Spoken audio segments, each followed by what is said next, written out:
Hi there, Piladi. What progress is being made in fighting this latest blaze? Afternoon, Temecula. So luckily at this point, firefighters have managed to contain about 60 to 70% of the blaze. And as you can see behind us, we're seeing a lot of scorched earth, those 7,000 hectares you were talking about. What remains now with this fire is particular hotspots very high up in the mountains. So they're no longer chasing the fire, but dealing with those hotspots.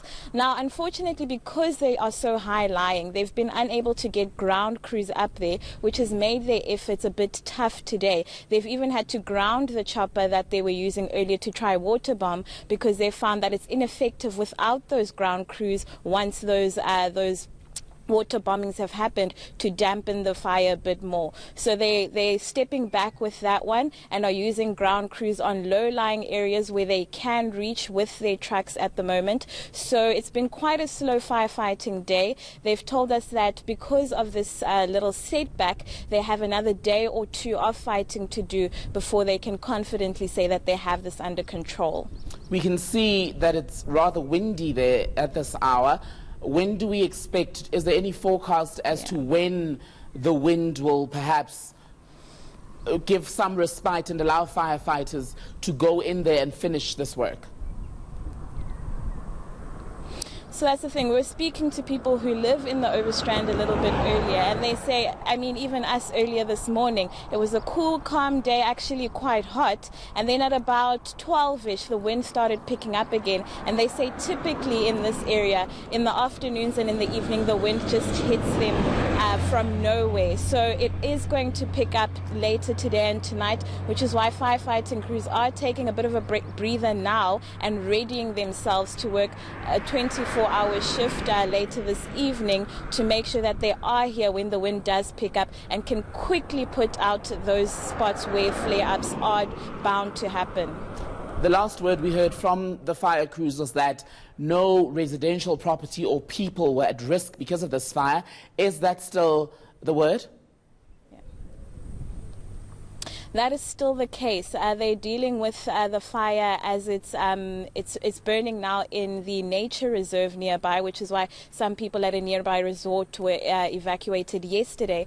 But like you said, residential areas are still safe at the moment, but they are saying to people just keep an ear out to hear what's happening and what's developing, as well as along the R44. Large parts of it have been reopened, but some parts haven't because they are just being super cautious. What information do we have, Piladi, on the court appearance of the alleged arsonist who's led us to this point, really, allegedly? Yeah.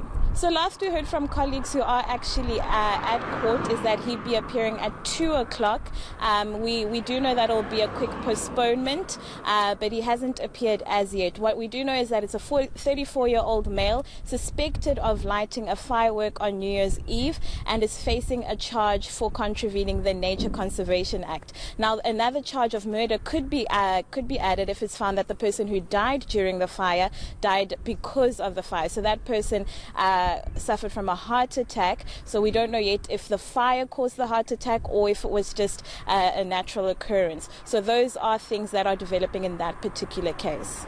Fires are, of course, quite common in this region where you are. Is there a sense that both emergency services and residents have got better at dealing with felt fires and that sort of thing? Sure.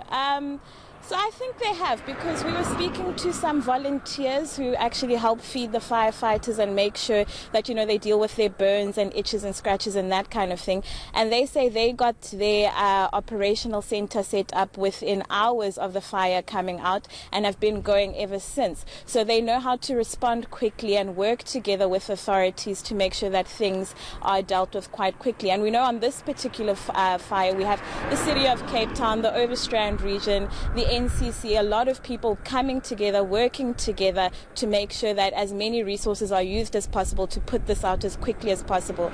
Unfortunately, that hasn't been the case because it is day 7 and they haven't completely put it out, but they are really working very hard to try and do that.